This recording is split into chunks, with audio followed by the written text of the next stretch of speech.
Okay, turo ka namin nakaraan. People with different beliefs. As a student, how can you respect the beliefs of the others? Jorex! Bawat isa ay may iba't ibang paniniwala. Sabi tayo, Raven. Bilang isang mag-aaral, paano mo ipapakita ang pagrespeto sa paniniwala ng iba? Thank you for that interesting question.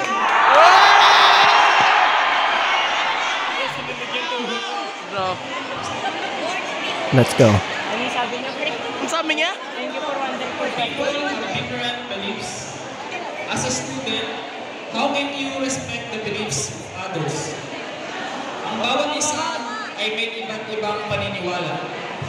Bilang isang mag-aaral, paano mo ipapakita ang pagrespeto sa paniniwala ng iba? Thank you for that interesting question. Nice one!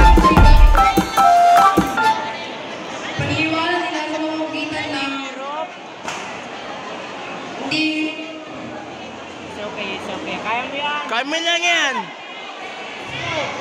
lang hindi sila pagtawanan at Hirap kasi na to. Kaya ka yung tanong eh. Kaya mo yan! Kaya mo yan! Kaya mo! People have different beliefs. As a student, how can you respect the beliefs of the others? Ang bawat isa ay may iba't ibang paniniwala. Bilang isang mag-aaral, paano mo ipapakita ang pagrespeto sa paniniwala ng iba? thank you for that interesting question.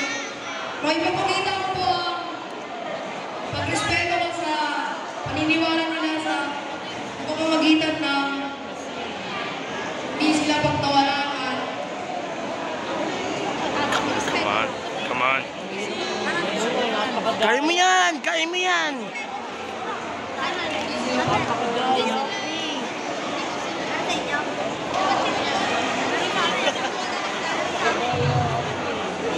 thank you.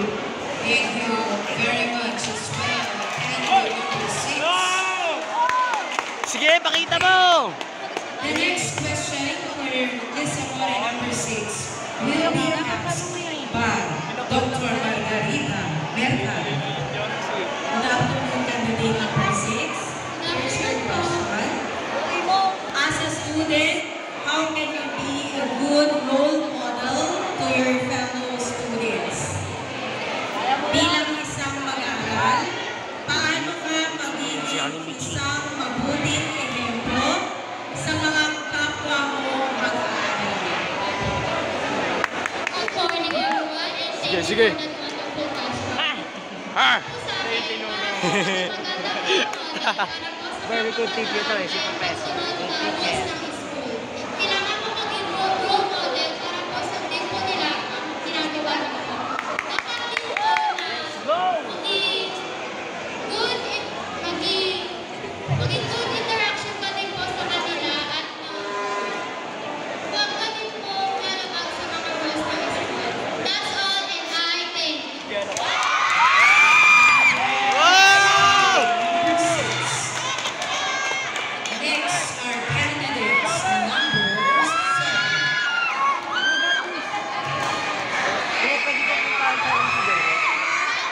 The question for Mr. Ramon.